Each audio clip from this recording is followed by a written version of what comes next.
이 시간에는 하나님 말씀 보고 오늘 요나의 깨우침, 하나님의 긍휼이라는 제목으로 살펴봅니다. 요나서 4장 5절에서 11절까지 말씀입니다.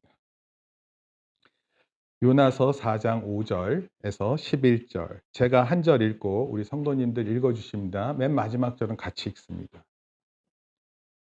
요나서. 요나 하면 어떤 사람이죠? 요나? 아세요? 네, 물고기 키우던 사람인가요? 지중해에 큰 물고기 있나 봐요. 지금도 있는지 잘 모르겠는데 하여튼 그때 큰 물고기가 요나를 삼켰다고 합니다. 물고기 뱃속에 들어가면 어떨까요? 그래요.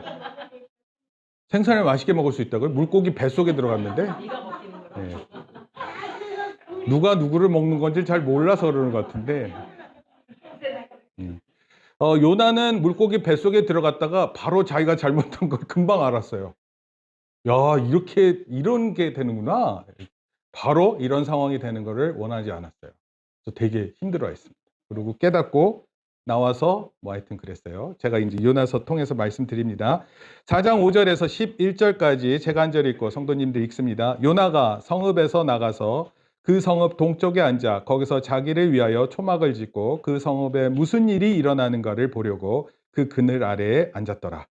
하나님 여호와께서 박넝쿨을 예비하사 요나를 가리게 하셨으니 이는 그의 머리를 위하여 그늘이 지게 하며 그의 괴로움을 연하게 하려 하심이었더라. 요나가 박넝쿨로 말미암아 크게 기뻐하였더니 7절입니다. 하나님이 벌레를 예비하사 이튿날 새벽에 그 박넝쿨을 갉아먹게 하심에 시드니라. 해가 때 하나님이 뜨거운 동풍을 예비하셨고 해는 요나의 머리에 쪼임에 요나가 혼미하여 스스로 죽기를 구하여 이르되 사는 것보다 죽는 것이 내게 나으니이다 하니라. 하나님이 요나에게 이르시되 내가 이 박넝쿨로 말미암아 성내는 것이 어찌 옳으냐 하시니 그가 대답하되 내가 성내어 죽기까지 할지라도 옳으니이다 하니라. 여호와께서 이르시되 내가 수고도 아니하였고 제대도 아니하였고 하룻밤에 났다가 하룻밤에 말라버린 이 박넝쿨을 아꼈거든. 같이 읽습니다. 하물며 이 큰 성읍 니느웨의 좌우를 분변하지 못하는 자가 12만 명이요 가축도 많이 있나니 내가 어찌 아끼지 아니하겠느냐 하시니라. 아멘. 자, 주의 이름으로 우리 성도님들을 환영합니다. 우리 요나서 말씀 읽었는데 오늘 이 말씀을 통해서 하나님의 긍휼을 배워봅니다. 여러분, 긍휼이 뭐예요? 긍휼? 네, 여러분들은 긍휼한 마음을 언제 갖습니까? 사람들이 도대체 언제 긍휼한 마음이 많을까요? 네, 아무도 대답하지 않을 줄 알았지만 어떻게 이렇게 침묵을 할 수 있는지 모르겠습니다. 긍휼이 필요할까요? 우리가 긍휼이 필요할까요? 아니면 누군가에게 긍휼이 우리가 또 필요로 할까요? 누구에게 베풀어야 될 긍휼이 있고 우리가 또 받아야 할 긍휼이 있어 보여요. 오늘은 그런 긍휼의 큰 의미를, 무엇보다도 하나님께서 우리를 긍휼히 여기신다는 것이 얼마나 중요한지를 살펴봅니다. 어떻게 보면은 6월 달 마지막인데 오늘 며칠이죠? 6월 26일. 어제는 무슨 6.25. 그렇죠. 6.25 하면은 뭐가 떠오르죠? 네? 한국 전쟁. 그렇죠? 한국 전쟁이 있었습니다. 1950년도에 있었던 전쟁이에요. 그럼 지금 얼마나 됐죠? 72년. 네. 한국 전쟁으로 인해서 정말 수많은 사람들이 생명을 잃었습니다. 그리고 가족들도 뿔뿔이 흩어졌어요. 남북한이 아직도 갈라서 있기 때문에 그 가족들, 야, 그때 50년도에 태어난 사람 지금 72세라는 거예요. 그렇죠?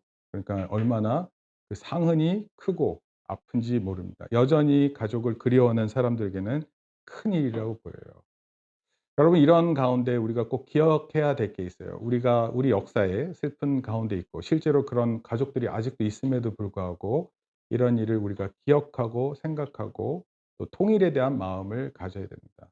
성경에도 보면은요, 통일에 대한 이야기가 나와요. 남유다, 북이스라엘이 하나 된다라는 이런 일이 있는데 아마도 지금 당장은 아니지만 언젠가 그런 비전이 실제로 이루어지고 남북한이 하나 되는 놀라운 일이 있기를 정말 기대합니다.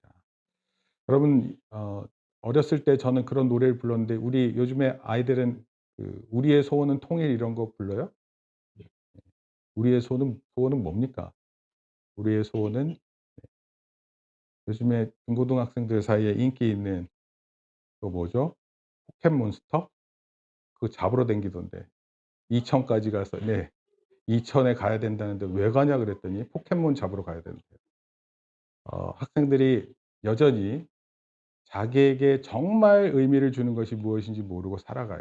그걸 말하는데 잘 못 듣습니다.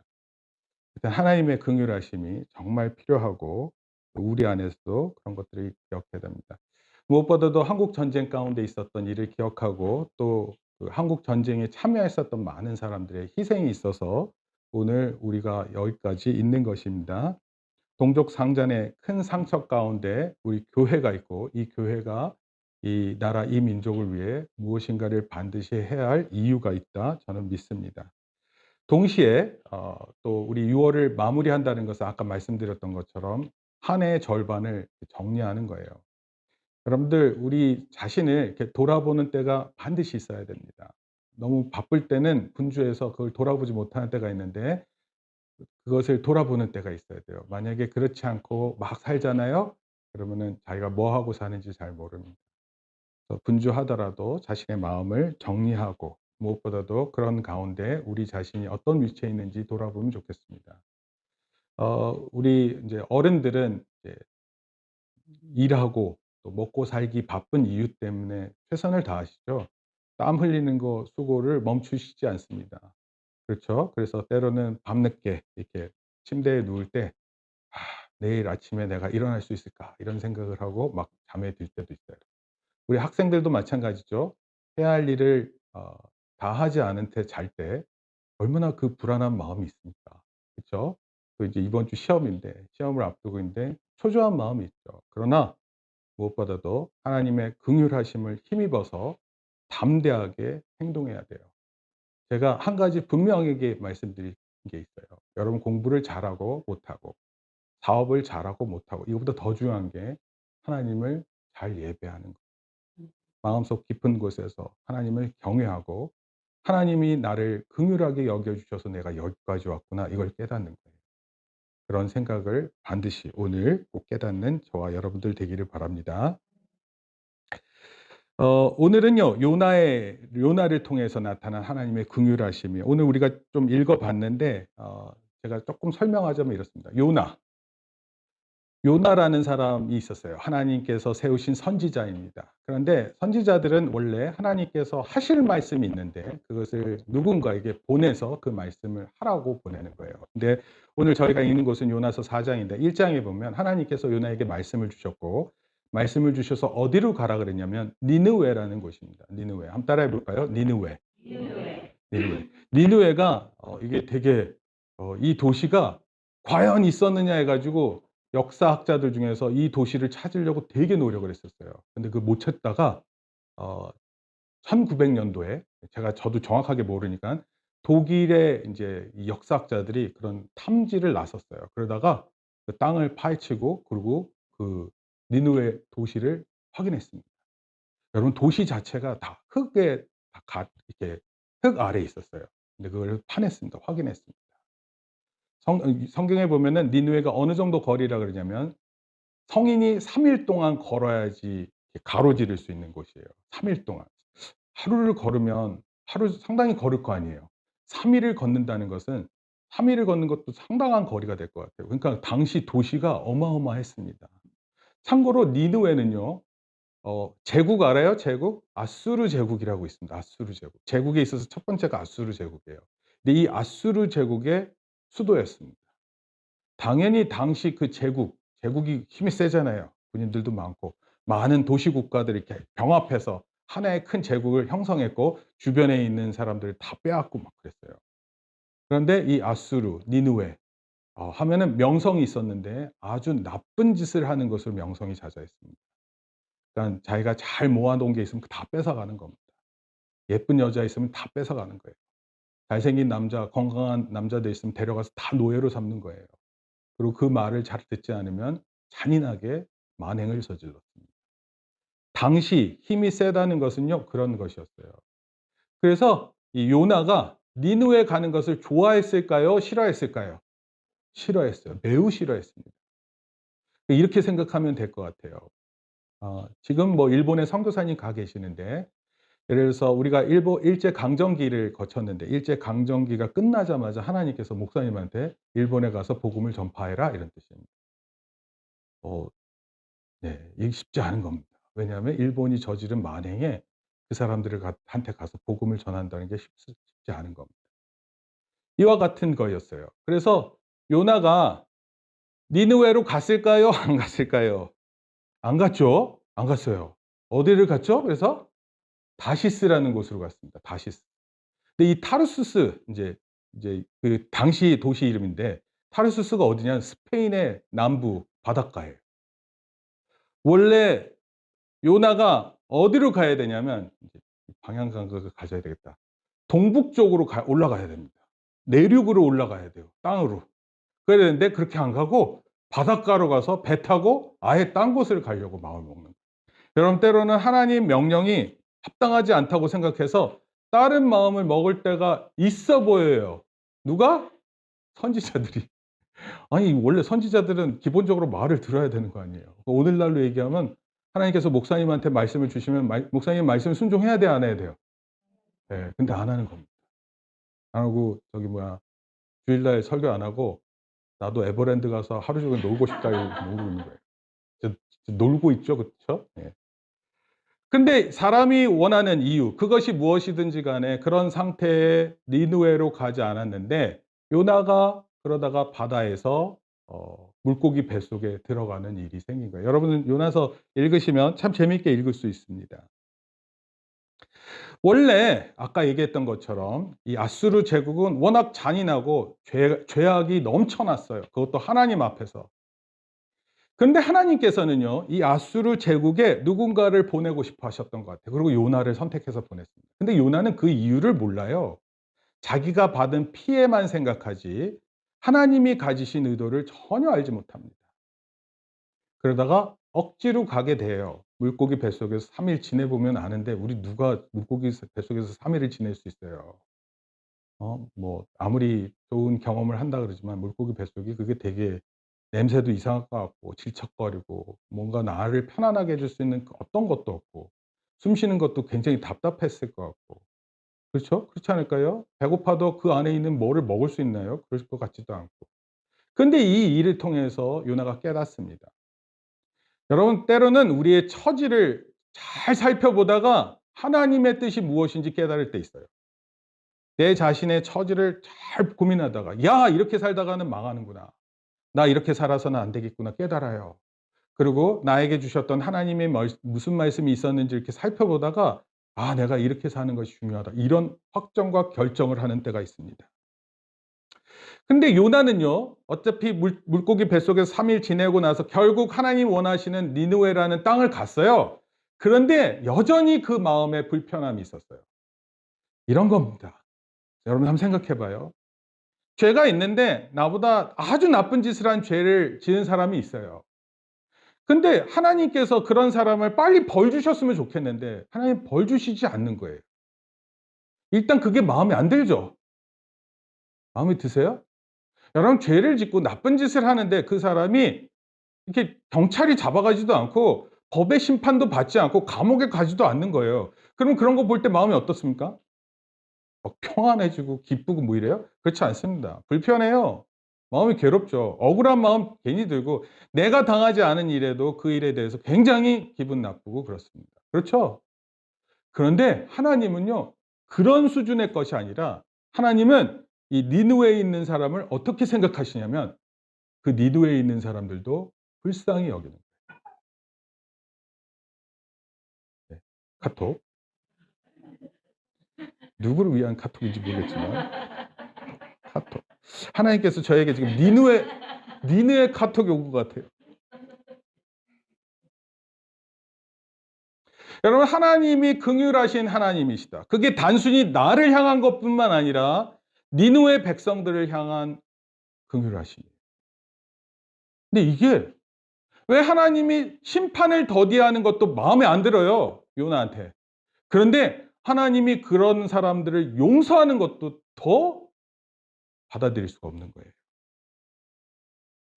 여러분, 이런 상황에 있을 때 하나님을 잘 믿을 수 있을까요?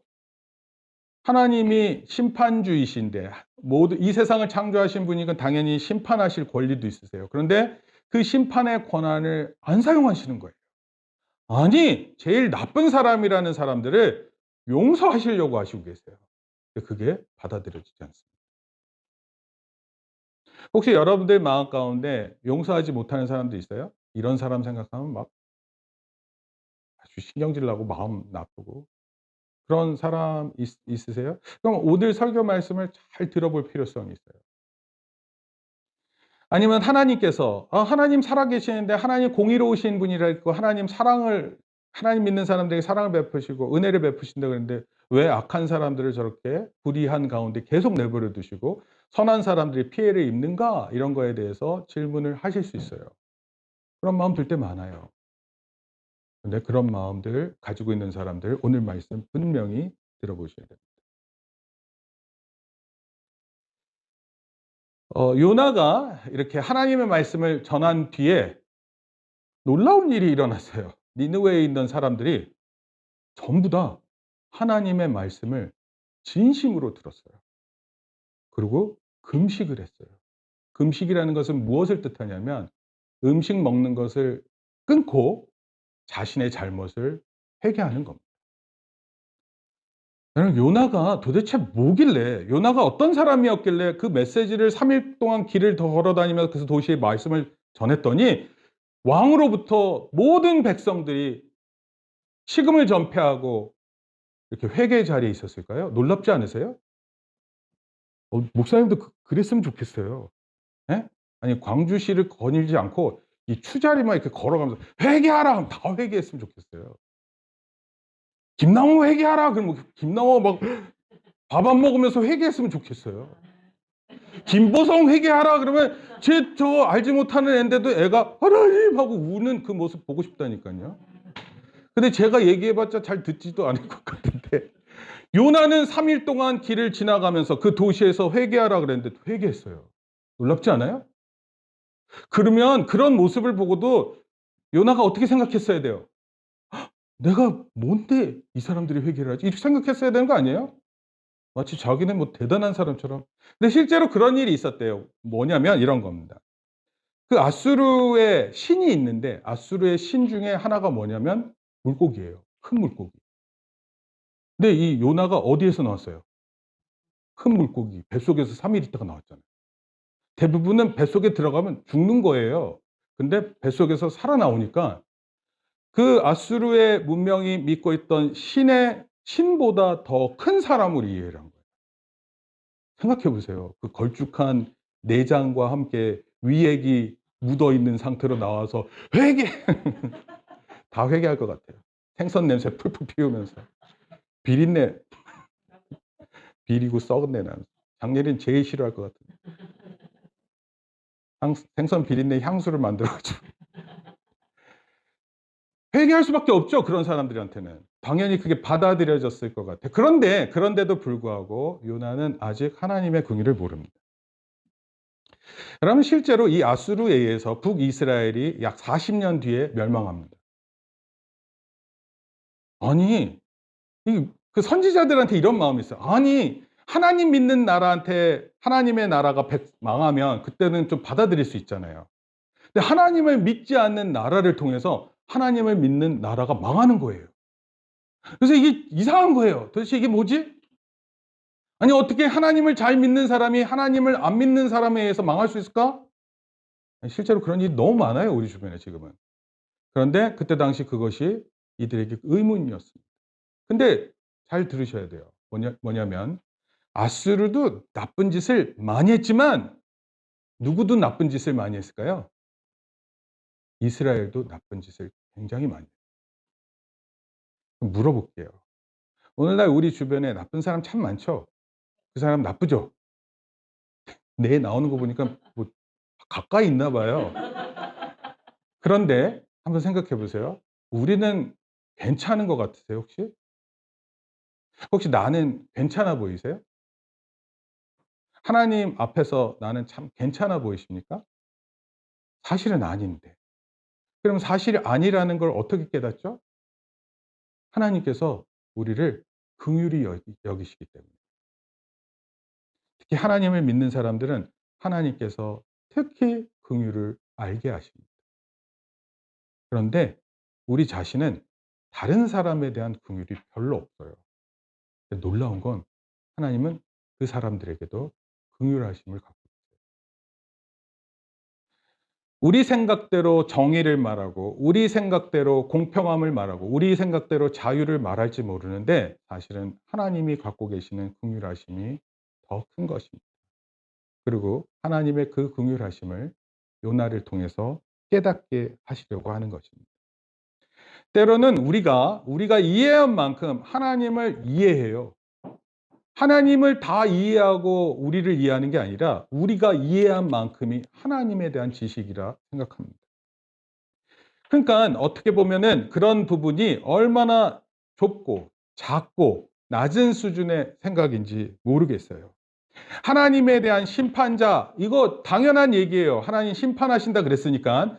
그런데 하나님께서 그 심판이 있기 전까지 얼마나 긍휼하심을 나타내는 분이신지는 전혀 모르고 있어요. 특히 나를 향하신 하나님의 긍휼하심이 얼마나 큰지도 모른 채 내가 받는 긍휼함은 당연하다고 생각하면서 다른 사람들한테 베풀어지는 긍휼하심은 잘못됐다 생각하는 것입니다.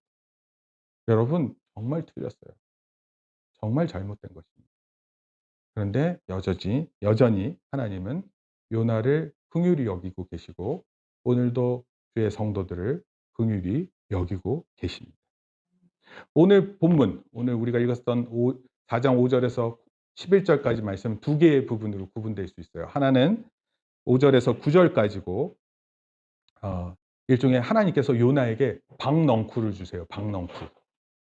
여러분 박넝쿨 하면은 그냥 뭐 요즘에 우리가 박을 잘 보지 못하는데 예전에는 박 요리도 많고 그랬어요.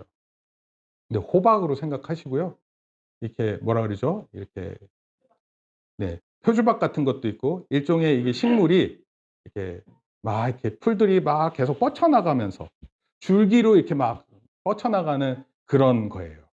아마도 또 빨리 성장해요. 그래서 이렇게 하루 이틀 만에 이파리가 막 자라고 올라가서 햇볕을 가릴 수 있는 좋은 어 저기 그늘막이 되게끔 그런 것이 될 수 있었던 것 같아요. 근데 하나님께서는 이 호박 넝쿨을 통해서 그 하나님의 긍휼을 보여주고 계세요. 그것이 5 절에서 9 절까지 말씀이고 10 절에서 11 절은 또 구분이 됩니다. 이를 통해서 요나가 드디어 하나님의 마음을 이해해요. 우리가 그 이때까지 나중에 살펴볼게요. 그럼 제가 한번 하나씩 살펴보도록 할게요. 먼저 5절 말씀이에요. 한번 같이 읽겠습니다. 5절 시작. 요나가 성읍에 나가서 그 성읍 동쪽에 앉아 거기서 자기를 위하여 초막을 짓고 그 성읍에 무슨 일이 일어나는가를 보려고 그 그늘 아래에 앉았다. 지금 성읍 그러니까 회개하라 그러고 회개했어요. 여러분 회개하라 그래서 회개했으면 어떤 일이 일어날 것 같아요? 그러면 그다음에 여러분 저 마치 무슨 일이 일어나는지 한 번도 경험 안 하신 사람처럼 저를 쳐다보고 계시는데 여러분 회개했어요. 회개하면 어떤 것 같습니까? 회개. 하나님 앞에 회개했어요. 잘못한 거 용서를 구했어요. 그러면은 어떤 마음이 들 것 같아요? 누군가에게 내가 잘못했는데 그 사람한테 용서를 구했어요. 그랬더니 그 사람이 용서해 주겠다. 그럼 어때요, 마음이? 어떻습니까, 마음이? 되게 좋은 거예요. 회개하고 난 다음에 마음이 좋습니다. 예를 하나 들게요. 목사님이 중학교, 고등학교 때 여름 성경학교를 갔는데, 뭐 중학교 갔더니 여름 성경학교 여름 수련회라 그래요. 근데 여름 수련회를 갔는데 그때 같이 친구랑 같이 기도했어요. 회개 기도를 했다고. 회개 기도를 하고 갑자기 내 옆에 있던 친구가 나한테 이렇게 얘기했어. "창경아, 나 진짜 회개 기도하니까 누구든지 용서할 수 있을 것 같아." 근데 걔 얼굴 봤더니 진짜예요. 누구든지 용서할 수 있어. 그래서 내가 그때 물어봤어요. "너 누굴 용서하고 싶니?" 물어봤어야 되는데. 근데 그 표현이 이게 목사님 고등학교 2학년 때예요. 고등학교 2학년. 지금 말도 안 되는 겁니다. 말도 안 되는. 거의 40년 가까이 되는 거예요. 그때 그 얘기가 아직도 들려요. 여러분, 용서를 구하면은요, 또 용서받잖아요? 그럼 다른 사람을 용서할 수 있는 넉넉한 마음이 있습니다. 여러분, 예배를 드리고 집에 가는데 이런 마음이 없잖아요? 그럼 문제가 크죠? 뭐예요? 요나예요, 요나. 요나 어디 갔습니까? 다시스 간 거예요. 다시스 가서 뭐 하고 있을까요, 거기서? 자기 하고 싶은 거 하고 있겠죠. 하나님이 원하는 것을 모른 채 살아가는 것은요, 사실은 되게 두려워요. 예를 들어서 누구를 예를 들까? 주찬이를 예를 들게요. 주찬이한테 니느웨를 가라 그랬는데 "너 다시스 갔어." 그럼 너 편할 것 같아, 거기서? 거기서 주식 투자해 가지고 떼돈 벌었어. 편할 것 같아? 너 거기서 예쁜 여자 만나서 결혼해서 자식 10명 낳고 사는데 너무 부유하거든? 편할 것 같니? 절대로 그렇지 않아요. 부유한 것은 의미가 없어요. 하나님의 뜻을 거역했다는 게 평생 남아 있어요. 마치 도둑이 그 물건 훔쳤다라는 이유 때문에 평생 두려웠다는 거예요. 뭐 영화 같은 데 보면은 이렇게 베개 밑에다가 권총 놓고 자는 사람들 있죠. 이 사람들은 마음이 편해서 권총 놓고 잘 것 같아요? 아니에요. 누군가가 자기를 죽일지 모른다는 그 두려움 가운데 사는 거예요. 여러분, 하나님의 뜻은 이런 거예요. 하나님의 뜻을 모른 채 살아간다는 것은 참으로 두렵고 힘든 거예요. 그런데 주일날 와서 하나님께 예배하고 그리고 내가 용서함을 얻고 돌아간다는 것은 참으로 기쁜 일이에요. 그런데 요나는 지금 뭐 하고 있냐면 동편에 초막을 지었대요. 구경하겠다 이런 뜻이에요. 자기 생각에는 회개를 했지만 저 정도 회개 갖고는 안 되겠다고 생각을 했고 곧 니네가 망할 거라는 걸 구경하겠다. 하늘에서 불이 내려와 가지고 그 니네를 다 삼키는 그 모습을 보면서 그런 거 기록하면서 역사에 남겨야지 이런 생각 갖고 있는 거예요. 그런데 우리가 잘 알다시피 내가 생각하는 것이 하나님이 생각한 같을 거라는 생각은 늘 틀려요. 잘 아시는지 모르지만 성경을 읽을 때마다 하나님이 갖고 계시는 깊이와 높이와 넓이가 하나님께서 우리를 생각하시는 그 마음이 그 깊이와 넓이와 높이가 우리가 상상하는 것 이상입니다. 마찬가지로 하나님께서 니느웨를 그렇게 생각하셨어요. 근데 사람의 마음은 뭐예요? 자기 생각 안에서 다른 사람을 판단하고 하나님께서 이렇게 하실 것이라 생각하고 있는 거예요. 요나는요, 어떻게 보면 하나님의 말씀을 가지고 사는 사람이지만 한편으로는 그러면서 자기의 생각으로 똘똘 뭉쳐 있었어요. 기독교인들 중에 기독교인들이 원래 하나님의 말씀을 잘 듣고 순종하는 사람은 하나님의 어떤 말씀에 믿음으로 반응하는데 그렇지 않은 사람이 있어요. 오랫동안 자기의 주장을 굽히지 않고 자기의 욕심대로 사는 기독교인들도 있어요. 근데 그 요나가 어쩌면 그런 사람을 대표하는 사람이에요. 여러분 잘 들어야 돼요. 하나님의 말씀이 오늘 나에게 무슨 말씀을 하는지 잘 들어야 합니다. 그래서 제가 청년 때 마음을 먹은 게 있어요. 여러분들도 그렇게 했으면 좋겠어요. 뭐냐면 이런 겁니다. 설교를 들을 때 다 외울 수는 없잖아요.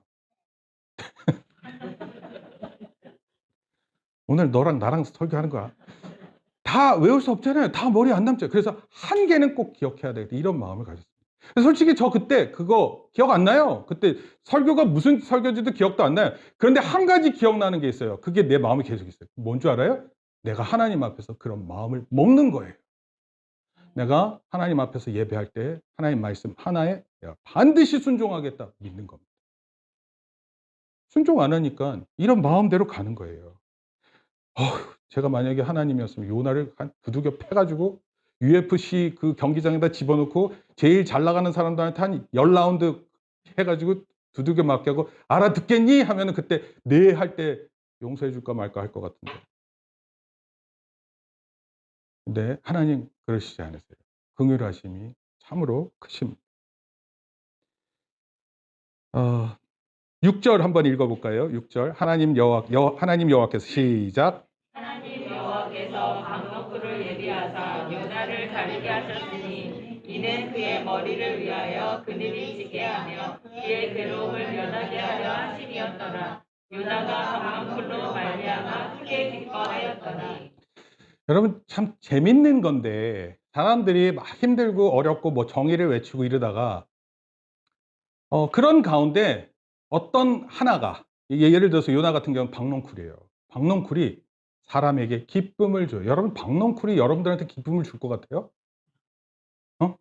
혹시 여러분들이 식물학자가 돼서 박을 연구해.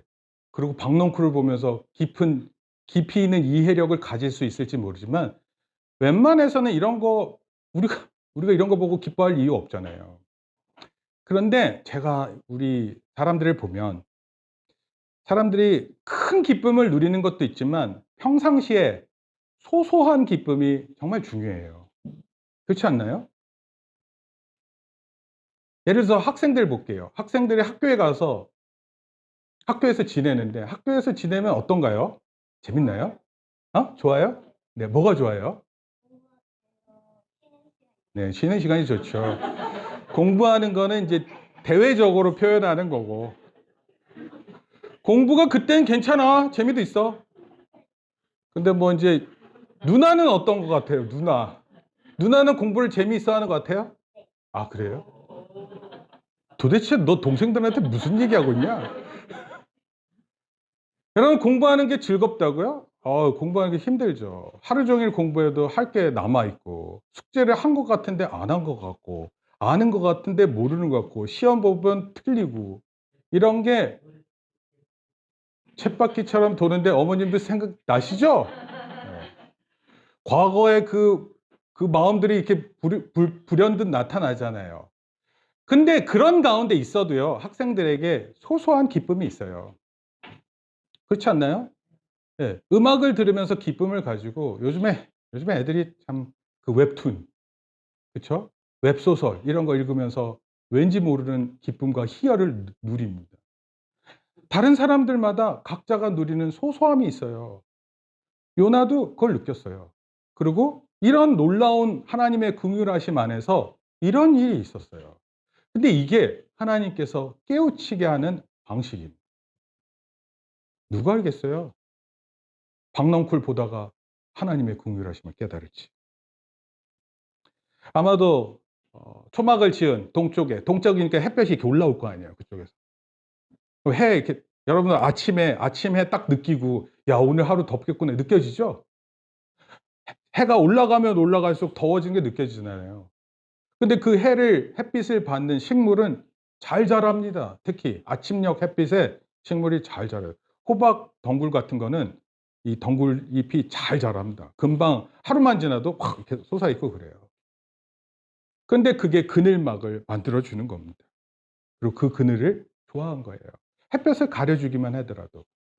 요즘 날씨가 습도가 높아서 되게 끈적거리고 온도도 높다 보니까 되게 불쾌지수가 높잖아요. 근데 이 중동 지역의 특징은 뭐냐면 사막 기후이기 때문에 조금은 그늘만 가려도 습도가 낮아서 시원함을 느낍니다. 그런데 이제 놀라운 일이 7 절에 있어요. 한번 읽겠습니다. 시작. 하나님이 벌레를 예비하사 이튿날 새벽에 그 강낭불을 갈아먹게 하심에 시드느냐. 네, 하루 좋았어요. 하루 좋고 다음 날 시들었습니다.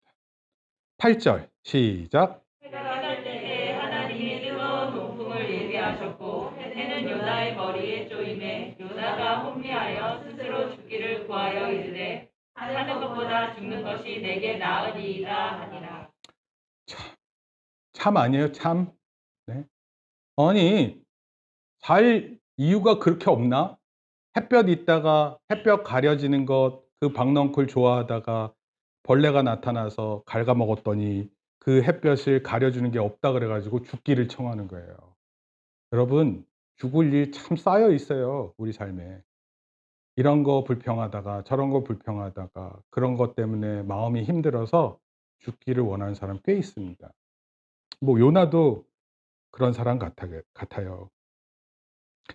그러고 나서 9 절에 하나님이 이제 중요한 교훈을 주세요. 한번 읽어 볼까요? 시작. 하나님이 요나에게 이르시되 내가 이 박넝쿨로 말미암아 성내는 것이 어찌 옳으냐 하시니 그가 대답하되 내가 성내어 죽기까지 할지라도 옳으니이다 하니라. 여기 이 표현이죠. 내가 성내어 죽기까지 할지라도 옳으니이다. 이게 하나님한테 어떻게 표현하는 걸까요? 네, 소리 질렀을까요? 하나님 앞에? 아니면 얼굴 완전 찡그리고 내 눈치 보라고. 하나님, 내 눈치 봐야지. 대들었을까요? 어떻게 했을까요? 여러분들은 어떻게 하세요? 여러분들은 하나님께 어떻게 표현하십니까? 어떤 눈빛을 쏴주시나요? 아니면 어떤 마음을 가지고 투정을 부리시나요? 아, 하나님 계시면 이런 것 좀 도와주시지. 그럼 그게 뭐든지 간에 분명히 하나님 교훈 주고 계세요. 너가 네가 네가 잘 심은 것도 아니야, 호박 넝쿨이라는 게. 그런데 그것이 햇볕을 가려주다가 잠깐 있다가 없어지는 것도 네가 그렇게 성내어 화낼 정도로 네가 불평하는데 네가 이렇게 하는 게 옳으냐? 근데 요나는 옳다 생각하는 거예요. 지금까지 요나는 여전히 하나님 앞에서 스스로 옳다 생각하는 거예요. 내가 맞다 생각하는 겁니다. 여러분, 이런 식으로 우리 인생을 끝까지 가면 갈 수 있어요. 고집하고 자기 욕심대로 살고 자기가 원하는 대로 살면 그렇게 살 수 있습니다. 그렇게 못 살지 않아요. 그런 사람도 잘하는 것 같기도 해요. 그러나 성경은 절대로 이것을 우리에게 추천하지 않습니다. 요나가 하는 행위가 바르지 않음을 나타내시고 무엇보다도 이 가운데 하나님의 긍휼하심이 얼마나 큰지를 이해하는 거예요. 여러분들 좋은 부모가 되기를 원하세요? 그러면 정말 좋은 부모를 배우세요. 좋은 부모를 배워야지 나중에 그런 마음이 있어요. 목사님도요, 성장하면서 부모님을 통해서 어떤 아빠가 돼야지, 어떤 아내를 내가 데리고 살아야지, 이런 마음이 있었어요. 근데 막상 살아보니까 정말 만만치 않습니다. 저에게 두 아들이 있어요. 두 아들도 잘합니다. 이 두 아들이 태어났을 때 얼마나 귀엽고 사랑스럽고 좋은지 모릅니다. 지금도 그렇다고 봐야 합니다. 그러나 제가 한 가지 깨달은 건 아이들에게 긍휼하심이 정말 있어야 됩니다. 아이를 볼 때 긍휼함이 있어야 되는 거예요. 이걸 정말 느껴요. 안 그랬다가는 큰일 날 것 같아요. 그쵸? 사단이 나도 큰일 날 수 있습니다. 10절 11절 바로 갑니다. 여호와께서 시작. 여호와께서 이르시되 내가 수고도 아니하였고 채비도 아니하였고 하룻밤에 났다가 하룻밤에 말라버린 이 박넝쿨을 아꼈거든. 하물며 이 큰 성읍 니누에는 좌우를 분별하지 못하는 자가 12만 명이요 가축도 많이 있나니 내가 어찌 아끼지 아니하겠느냐 하시니라. 그러니까 하나님의 말씀은 딱 한 말씀이에요. 근데 그 전까지는 뭔 것 같으세요? 완전한 긍휼하심이에요. 이해되세요? 여러분, 하나님께서 얼마나 여러분들을 그렇게 받아들이고 계신다고요? 아마도 여러분들의 모든 생애는 그렇게 여러분 하고 싶은 대로 하고 있고 아마도 마지막 몇 인생 시간은 하나님께서 우리에게 이 말씀하고 계시는 거예요. 하물며 이 큰 성읍 니느웨는 좌우를 분별하지 못하는 자가 12만 명이요 가축도 많이 있나니 내가 어찌 아끼지 아니하겠느냐. 저는 놀라운 말씀이 가축이에요, 가축. 아니, 사람은 이해가 돼요. 근데 가축을 왜 아끼시지? 여러분, 동물도 우리 사람들이 동물을 키우면 요즘에 그런 걸 뭐라 그래요? 반려동물 이렇게 표현하잖아요. 반려동물. 뭡니까? 우리 인생에 동반자가 되는 거예요. 같이 살아가는 겁니다. 그리고 그렇게 해서 우리 애완동물이 죽으면 그것을 되게 슬퍼하고 애도해요, 요즘에. 그렇지 않나요? 뭐 애가 춥다고 겨울에 옷을 입혀주지 않나? 그렇죠? 프리미엄이라는 음식을 먹이지 않나? 하여튼 각고의 노력을 합니다. 왜냐하면 그렇게 아주 귀하게 생각하기 때문에 그래요. 하나님께서 가축을 하나님께서 창조하신 모든 물건에 모든 물질에 아마도 하나님의 사랑이 깃들여 있지만 아마도 제가 볼 때는 사람이 총애하고 좋아하고 기뻐하는 그것마저도 하나님 품으시는 걸 볼 수 있어요. 우리는 잘 그러기 힘들어요. 남이 좋아하는 것, 우리가 좋아할 수 있는 것이 아닐 수 있습니다. 근데 하나님은 사람이 가지고 있는 그 가축마저도 그것을 귀하게 여기시는 거예요. 여기에서 하나님이 사용하신 단어가 뭐냐면 아낀다라는 표현이에요. 아끼다. 여러분 혹시 하나님께서 여러분을 아끼신다고 생각하세요? 나를 참 아끼시는구나. 네가 박넝쿨 하나 그렇게 아꼈듯이 나도 내가 아끼는 사람이 이 니누에 있는 성읍의 사람들이야. 이런 표현입니다. 천국에 가면 니누에 사람 몇 명이나 와 있는지 꼭 보고 싶어요. 예? 도대체 어떤 사람들이 그렇게 믿고 지냈는지, 하나님 음성을 듣고 어떻게 순종했는지 그거 보고 싶습니다. 여러분, 우리도 마찬가지예요. 우리 삶에서 절대적으로 봐야 할 것이 하나님의 긍휼하심이에요. 그리고 우리도 오늘 이 자리에 있는 것은 그 하나님의 긍휼하심 때문에 오늘 우리가 있는 것입니다. 요나가 박넝쿨에 그렇게 귀하게 여겼던 것처럼 하나님께서 우리를 귀하게 여기시고 계신다는 거예요. 그것이 바로 긍휼의 핵심입니다. 근데 이걸 못 깨닫는다고요? 어떻게 그럴 수 있어요? 니느웨 사람들도 하나님께서 아끼셨는데 오늘날 하나님을 믿고 있는 우리들을 안 아끼신다고요? 아닙니다. 하나님께서 우리를 진심으로 아끼시고 계시는 거예요. 그래서 우리에게 긍휼을 베푸십니다. 제가 한 가지 질문이 있었어요. 하나님을 믿으면서 우리 자신이 그 누구보다도 교만할 수 있을까? 정답은 네. 사정없이 교만해질 수 있어요. 지금까지 하나님 도와주셨는데 거기서 하나님 탁 끊고 내가 하나님 도와준 게 아니라 이거 내가 잘해서 된 거야. 이렇게 생각하는 사람 있을 수 있어요. 교만은 이러한 완고한 마음을 갖고 있습니다. 송두리째 뿌리를 다 바꿔서라도 하나님의 영광을 내 영광으로 만드는 그런 마음이 있어요. 요나는요, 하나님께서 시키니까 가기는 했고 거기서 복음을 전했어요. 회개하라는 그 말씀을 전했습니다. 그리고 뭘 보고 싶었어요? 망하는 것을 보고 싶었어요. 그러나 하나님은요, 요나를 이 모든 하나님의 긍휼하심 과정 가운데서 하나님이 어떠한 분이심을 깨닫게 하고 싶은 거예요. 왜냐하면 선지자가 그걸 깨닫지 못하면 선지자가 이스라엘 백성들한테 전할 메시지가 분명하지 않을 거고 그렇게 되면 결국 북이스라엘이 망할 수밖에 없는 거예요. 하나님의 백성도 이 긍휼하심을 깨닫지 못하면 하나님의 긍휼이 끝이 날 때 하나님이 심판이 있는 것을 피할 길이 없다는 것입니다. 결국 회개 없는 북이스라엘이 하나님 앞에 심판받는 것은 당연한 일이었어요. 여러분, 우리도 우리의 욕심대로 살고 내 생각대로 살고 긍휼 없이 사람들에게 대하면 우리도 그런 결과를 맞이할 수밖에 없는 것입니다. 여러분, 요즘에 얼마나 사람들이 이런 얘기예요. 내 잘못에 대한 이야기를 알고 너 잘못에 대해서만 얘기합니다.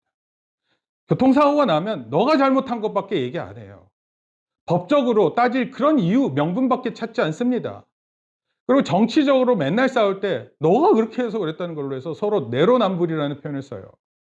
상대방만 비난. 여러분, 이런 모습들, 생각과 마음이 교통법규에서 이득을 보게 할지도 모르고 정치적인 이유를 누리게 할지 모르지만 그러나 하나님의 긍휼하심 앞에서는 절대로 있어서는 안 되는 거예요. 죄를 범하고도 완고하게 자기의 죄를 깨닫지 못한 채 하나님의 긍휼하심을 알지 못한 채 죽게 되는 것은 너무나도 불쌍한 모습 가운데 처할 수 있는 것입니다. 결론적으로 말씀드립니다. 하나님의 백성들은 그 마음의 중심에 하나님의 긍휼하심이 있는 것입니다. 무엇보다도 그 긍휼하심의 핵심은 예수 그리스도셨어요. 예수 그리스도가 오셔서 우리를 다 받아주셨습니다. 심지어 우리의 모든 죄를 위해 죽으셨어요. 여러분, 이 일이 예수님을 생각할 때마다 이 일이 감격스럽고 예수님을 생각할 때마다 내 죄 사함 받은 것이 너무나 좋은 것임을 깨닫는다면 우리가 이러고 있어서는 안 되죠. 멍 때리면서 예배할 수 없죠. 아무 의미 없이 예배에 참여하는 건 안 되죠.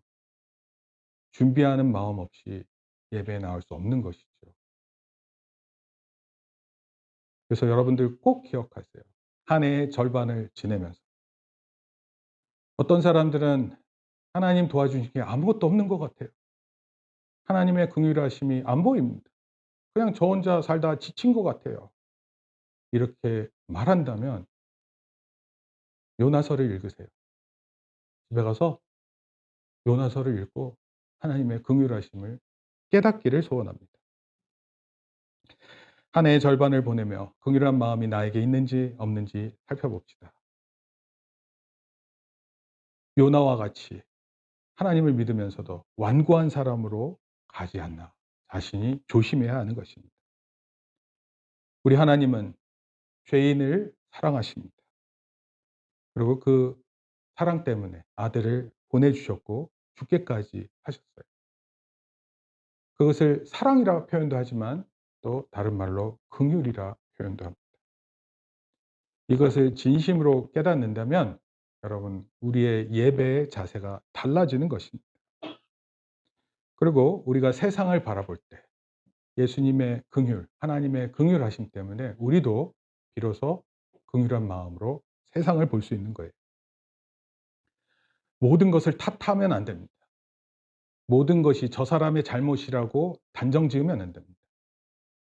하나님 앞에서는 무엇보다도 내 자신이 어떤 모습인지를 분명히 아는 것이 가장 중요한 것입니다. 그리고 그 긍휼하심을 입은 우리가 첫째로 누려야 되는 것은 하나님의 크신 긍휼하심 때문에 내가 있구나 깨닫는 것입니다. 그리고 우리 이웃을 향해 긍휼을 베푸는 것이고 우리 이웃을 향해 복음도 전할 수 있게 되는 거예요. 우리에게 긍휼하심이 없는데 무슨 복음 전파가 있습니까? "야, 나 너 안 됐으면 좋겠어. 근데 교회 나올래?" 이게 어떻게 되냐고요. 이게 어떻게 됩니까? 긍휼이 넘쳐서 사랑이 넘쳐서 참된 회개의 열매가 있고 그리고 자신을 돌아보는 가운데 많은 영혼을 사랑할 수 있는 또 그래서 복음이 전파될 수 있는 우리 모든 성도 되시기를 예수님의 이름으로 축원합니다. 같이 기도하시겠습니다. 주님 감사합니다. 오늘 요나서 말씀을 통해 하나님의 크신 긍휼하심을 살펴보았습니다. 하나님의 말씀이 주어지고 또 그 말씀을 따라 순종하고 살아야 되는데 요나는 마지막까지 그 하나님의 뜻과 마음을 분별하지 못합니다. 하여 우리도 우리 시간과 우리 일에 너무 빠져들고 지쳐서 내가 지금 무슨 일을 하는지도 모르고 하나님 뜻이 어딘지도 모르는 이런 어리석은 삶이 되지 않게 저희를 불쌍히 여겨 주시옵소서. 그 무엇보다도 하나님의 크신 긍휼하심이 나에게 있음을 가장 먼저 깨닫고 그리고 나도 이런 긍휼하심을 통해 하나님의 뜻대로 순종하며 나아가는 사람 되기를 다짐하는 우리 모두 되게 복내려 주시옵소서. 어린 영혼으로부터 나이 많은 성도들에 이르기까지 모두가 이 참 긍휼하심 앞에 나아가는 우리 성도들 되게 복내려 주시옵소서. 예수님의 이름으로 기도합니다. 아멘. 이제는 우리 주 예수 그리스도의 은혜와 하나님 아버지의 크신 사랑과 성령님의 감화 감동 교통하심이 하나님의 긍휼을 힘입어 살아가고 또 우리가 그 긍휼함을 힘입어 또 많은 사람에게 긍휼을 베풀기로 다짐하고 돌아가는 모든 성도들 머리 위에 이제로부터 영원토록 함께 있을지어다. 아멘. 우리 박수로 하나님께 영광 돌립니다.